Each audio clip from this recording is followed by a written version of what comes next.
നമ്മൾ ഇന്ന് പഠിക്കുന്നത് ടൈപ്സ് ഓഫ് വെൽഡിനെ പറ്റിയാണ്. ഇത് പഠിക്കുമ്പോൾ വെൽഡ് ജോയിന്റുമായിട്ട് ഇത് കൺഫ്യൂഷൻ ഉണ്ടാവരുത്, അത് വേറെ തന്നെ ടോപ്പിക്കാണ്. ഇത് ടൈപ്സ് ഓഫ് വെൽഡ് ആണ്. ക്ലിയർ അല്ലേ?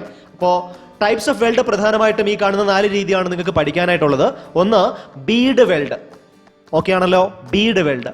2 grooved or butt weld, grooved or butt weld. 3 fillet weld, fillet weld. 4 plug or slot weld, plug or slot weld. അപ്പോൾ ഇതാണ് പ്രധാനപ്പെട്ട ടൈപ്സ് ഓഫ് വെൽഡ് നിങ്ങൾക്ക് പഠിക്കാനായിട്ടുള്ളത്. ഒന്നാമതായിട്ട് നമ്മൾ നോക്കുന്നത് ബീഡ് വെൽഡിനെ പറ്റിയാണ്. ശ്രദ്ധിക്കുക, it is a type of weld composed of 1 or more stringer or wave beads deposited on an unbroken surface to obtain dimensions. അതായത് ഒരു അൺബ്രോക്കൺ വർക്ക് പീസിന് മുകളിലായിട്ട് അതിന്റെ ഡയമെൻഷൻസ് കംപ്ലീറ്റ് ചെയ്യാൻ വേണ്ടി മുത്തുപോലെ ഒന്നിനു പുറകെ ഒന്നായിട്ട് വെൽഡ് ചെയ്ത് ചേർക്കുന്ന പ്രോസസ്സിന്റെ പേരാണ് ബീഡ് വെൽഡ്. ചിത്രത്തിൽ കാണുന്നതാണ് ബീഡ് വെൽഡിന് ഉദാഹരണം. ഇനി ഈ ബീഡ് വെൽഡ് ചെയ്യാനുള്ള ഒരു സന്ദർഭം ഞാൻ പറയാം. വർക്ക് പീസിന്, ഈ കാണുന്ന വർക്ക് പീസിന് ഒരു തിക്നെസ് ഉണ്ടല്ലോ, ആ തിക്നെസ് കുറഞ്ഞു പോയെന്ന് വിചാരിക്കുക. നമ്മുടെ ആവശ്യത്തിനേക്കാളും അതിന്റെ തിക്നെസ് കുറഞ്ഞു പോയെന്ന് വിചാരിക്കുക. അതിന്റെ തിക്നെസ് കൂട്ടണമെങ്കിൽ നമുക്ക് എന്ത് ചെയ്യാം? അതിന് മുകളിലായിട്ട് ഇതുപോലെ മുത്തുപോലെ വെൽഡ് ചെയ്ത് ചേർക്കാം ആ സർഫസ് മുഴുവൻ. മനസ്സിലായോ? അപ്പോൾ അതിന്റെ തിക്നെസ് ഓട്ടോമാറ്റിക്കലി കൂടില്ലേ? അതിനുശേഷം മെഷീൻ ചെയ്ത് ആ സർഫസിനെ നമുക്ക് എന്ത് ചെയ്യാം? ഫ്ലാറ്റ് ആക്കി എടുക്കാം. അപ്പോൾ ഇതുപോലെ ഒരു വർക്ക് പീസിന്റെ ഡയമെൻഷൻസ് ചേഞ്ച് ചെയ്യാൻ വേണ്ടി മുത്തുപോലെ വെൽഡ് ചെയ്ത് ചേർക്കുന്ന പ്രോസസ്സിന്റെ പേരാണ് ബീഡ് വെൽഡ്. ക്ലിയർ അല്ലേ? ബീഡ് വെൽഡിംഗ് ചെയ്യുന്നതിന് ഒരു പ്രാക്ടിക്കൽ എക്സാമ്പിൾ ആണ് ഇവിടെ പറയുന്നത്. Hard facing on worn out part, അതായത് തേയ്മാനം സംഭവിച്ച് നശിക്കാൻ ചാൻസ് ഉള്ള ചില വർക്ക് സർഫസ് ഉണ്ട്. മനസ്സിലായോ? അവിടെ തേയ്മാനം കുറയ്ക്കാൻ വേണ്ടി നമ്മൾ എന്ത് ചെയ്യാറുണ്ട്? ഹാർഡ് ഫേസിംഗ് എന്ന് പറയുന്ന പ്രോസസ്സ് ചെയ്യാറുണ്ട്. എന്ന് വെച്ചാൽ തേയ്മാനം സംഭവിക്കുന്ന മെറ്റീരിയലിന്റെ പുറത്തായിട്ട് അത് റെസിസ്റ്റ് ചെയ്യാൻ വേറെ മെറ്റൽ ആഡ് ചെയ്യാറുണ്ട്. ഇതിനാണ് ഹാർഡ് ഫേസിംഗ് എന്ന് പറയുന്നത്. മനസ്സിലായോ? ഇത് ഏത് രീതിയിൽ ആഡ് ചെയ്യാം? അതായത് ഏത് രീതിയിൽ ഹാർഡ് ഫേസിംഗ് ചെയ്യാം? ബീഡിംഗ് മെത്തേഡിൽ നമുക്ക് അവിടെ ആഡ് ചെയ്യാം മെറ്റലിനെ. മനസ്സിലായോ? അതാണ് ഇവിടുത്തെ എക്സാമ്പിൾ. ക്ലിയർ അല്ലേ? അടുത്തതായിട്ട് നമ്മൾ നോക്കുന്നത് രണ്ടാമത്തെ ടൈപ്പാണ് butt weld or grooved weld എന്നാണ് അതിന്റെ പേര്. എന്താണ് നോക്കാം. It is a weld made in the groove between 2 members to be joined as butt joint. അതായത് ബട്ട് ജോയിന്റ്സിലാണ് സാധാരണ ഈ വെൽഡ് ചെയ്യുന്നത്. മനസ്സിലായോ? 2 വർക്ക് പീസുകൾ ഉണ്ടാവും, അതിന്റെ ഗ്രൂവിനിടയിലായിട്ടാണ് നമ്മൾ ഗ്രൂവ് വെൽഡ് ചെയ്യുന്നത്. മനസ്സിലായോ? ഇവിടെ തന്നിരിക്കുന്ന ചിത്രം എല്ലാവരും ശ്രദ്ധിക്കുക.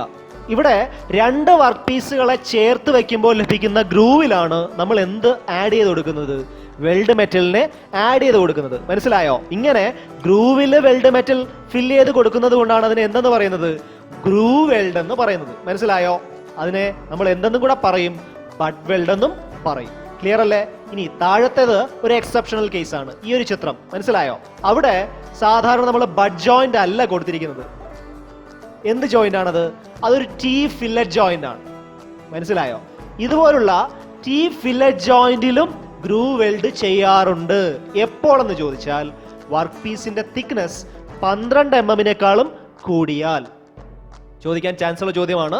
ടീ ഫില്ലറ്റ് ജോയിന്റിലും ഗ്രൂവ് വെൽഡ് ചെയ്യാറുണ്ട്. എപ്പോഴാണ്? വർക്ക് പീസിന്റെ തിക്നെസ് 12 mm കൂടുന്ന സാഹചര്യത്തിലാണ് അത് ചെയ്യാറ്. ഓക്കെ ആണല്ലോ? അടുത്തായിട്ട് നമ്മൾ നോക്കുന്നത് ഫില്ലറ്റ് വെൽഡ് ആണ്. എന്താണ് fillet weld?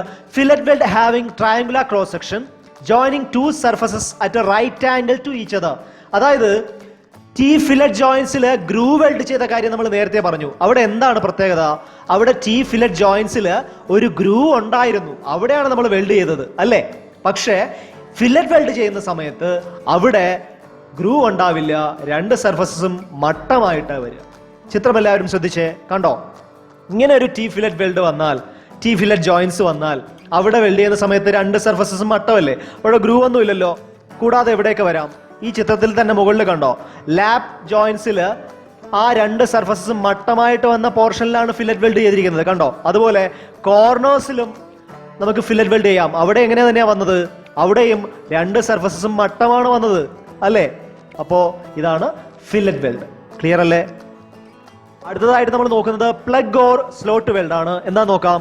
These weld are used to join 2 overlapping pieces of metal by welding through circular holes or slot. അതായത് ഒരു വർക്ക് പീസിന് പുറത്തായിട്ട് വേറൊരു വർക്ക് പീസ് വരുന്ന ജോയിൻസിന് നമ്മൾ സാധാരണ എന്താ പറയാറ്?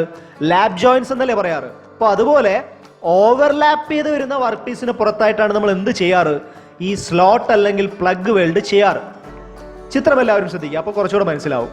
ഇത് ഒരു വർക്ക് പീസിന് പുറത്തായിട്ട് വേറൊരു വർക്ക് പീസ് വന്നിട്ടുണ്ട് അല്ലേ? അതിനെ ചേർത്ത് നമ്മൾ എന്ത് ചെയ്തിട്ടുണ്ട്? ഒരു ഡ്രിൽഡ് ഹോളുണ്ട്. ആ 2 ഹോളിലും കൂടെ നമ്മൾ വെൽഡ് മെറ്റൽ എന്ത് ചെയ്യും? ഫില്ല് ചെയ്യും. മനസ്സിലായോ? അപ്പോൾ എന്ത് സംഭവിക്കും? രണ്ടും ഒരുമിച്ച് ജോയിൻ ആവില്ലേ? അതായത് എന്തുപോലെ ആ ഹോളിൽ ഒരു റിവറ്റ് ചെയ്തതിന് തുല്യമായിട്ടുള്ള ഒരു എഫക്റ്റ് അവിടെ കിട്ടില്ലേ? മനസ്സിലായോ? ഇങ്ങനെ വെൽഡ് ചെയ്യുന്ന പ്രോസസ്സാണ് പ്ലഗ് ഓർ സ്ലോട്ട് വെൽഡ്. അപ്പോൾ പരീക്ഷയ്ക്ക് ചോദിക്കാം, റിവറ്റിങ്ങിന് ബദലായിട്ട് ചെയ്യാൻ ചാൻസ് ഉള്ള അല്ലെങ്കിൽ റിവറ്റിങ്ങിന് പകരമായിട്ട് ചെയ്യാൻ ചാൻസ് ഉള്ള വെൽഡ് എന്ന് ചോദിച്ചാൽ ഏതാ? അത് പ്ലഗ് വെൽഡാണ്. ക്ലിയർ അല്ലേ? അടുത്തതായിട്ട് നമ്മൾ നോക്കുന്നത് nomenclature of butt weld and fillet weld എന്ന ടോപ്പിക്കാണ്. ആദ്യമായിട്ട് ബട്ട് വെൽഡ് ആണ്. ശ്രദ്ധിക്കുക എല്ലാവരും, ചിത്രം എല്ലാവരും ശ്രദ്ധിക്കുക. ഇതൊരു ബട്ട് വെൽഡ് ആണ്. അതായത് 2 വർക്ക് പീസുകൾ അടുത്തേക്ക് ചേർത്ത് വെച്ചിട്ടുണ്ട്. അതിന്റെ ഗ്രൂവിലാണ് നമ്മൾ എന്ത് ചെയ്തിട്ടുള്ളത്? വെൽഡ് ചെയ്തിട്ടുള്ളത്. അപ്പോൾ അതുമായിട്ട് ബന്ധപ്പെട്ട ചില പദങ്ങളാണ് നമ്മൾ പരിചയപ്പെടുന്നത്. ശ്രദ്ധിക്കുക എല്ലാവരും. ഇങ്ങനെ 2 മെറ്റലുകളെ ചേർത്ത് വെച്ചിട്ട് അതിന്റെ ഇടയിലുള്ള ഗ്രൂവിൽ നമ്മൾ എന്ത് ചെയ്യും? മെറ്റൽ ഫില്ല് ചെയ്യും അല്ലേ? അങ്ങനെയാണ് വെൽഡ് ചെയ്യുന്നത് അവിടെ.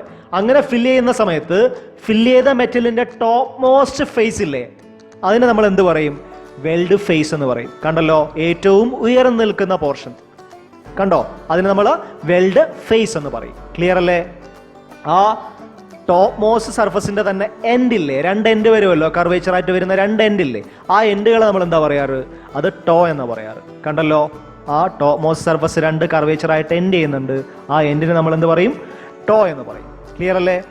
ഇനി വളരെ ഇമ്പോർട്ടൻ്റ് ആണ്, പരീക്ഷയിൽ ചോദിക്കും, എന്താണ് റെയിൻഫോഴ്സ്മെന്റ് എന്ന് ചോദിക്കും. എന്താണ് റെയിൻഫോഴ്സ്മെന്റ്? അതായത് വെൽഡ് ഫേസിന്റെയും ടോയുടെയും ഇടയിലുള്ള ഡിഫറൻസ് അല്ലെങ്കിൽ ആ ഒരു വ്യത്യാസത്തിന് നമ്മൾ എന്ത് പറയും?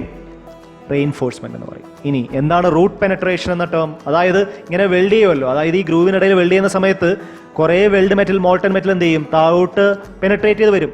അപ്പോൾ ആ ഒരു സ്പേസിനെ നമ്മൾ റൂട്ട് ഗ്യാപ്പ് എന്നൊക്കെ പറയാറുണ്ട് അല്ലേ? ആ റൂട്ട് ഗ്യാപ്പിൽ കൂടെ പെനട്രേറ്റ് ചെയ്ത് വരുന്ന ആ ഒരു പോർഷനെയാണ് നമ്മൾ എന്തെന്ന് പറയുന്നത്? റൂട്ട് പെനട്രേഷൻ എന്ന് പറയുന്നത്. ഓക്കെ ആണല്ലോ? അവസാനമായിട്ട് നമ്മൾ ഫില്ലറ്റ് വെൽഡുമായിട്ട് ബന്ധപ്പെട്ട ചില പദങ്ങളാണ് പഠിക്കുന്നത്. ശ്രദ്ധിക്കുക എല്ലാവരും. ചിത്രത്തിൽ എന്ത് കാണിച്ചിട്ടുണ്ട്? ഒരു ഫില്ലറ്റ് വെൽഡ് കാണിച്ചിട്ടുണ്ട്. നമ്മൾ പറഞ്ഞു എവിടെയാണ് ഫില്ലറ്റ് വെൽഡ് ചെയ്യുന്നത്? റൈറ്റ് ആംഗിൾ ആയിട്ട് വരുന്ന 2 സൈഡ് ഉണ്ടാവണം അല്ലേ? അവിടെയല്ലേ ചെയ്യുന്നത്? അങ്ങനെയാണല്ലോ. കണ്ടോ, ഇവിടെ ഒരു റൈറ്റ് ആംഗിൾ ട്രയാംഗിളും ഡോട്ടറായിട്ട് കാണിച്ചിട്ടുണ്ട് മനസ്സിലാവാൻ വേണ്ടി. ക്ലിയർ അല്ലേ?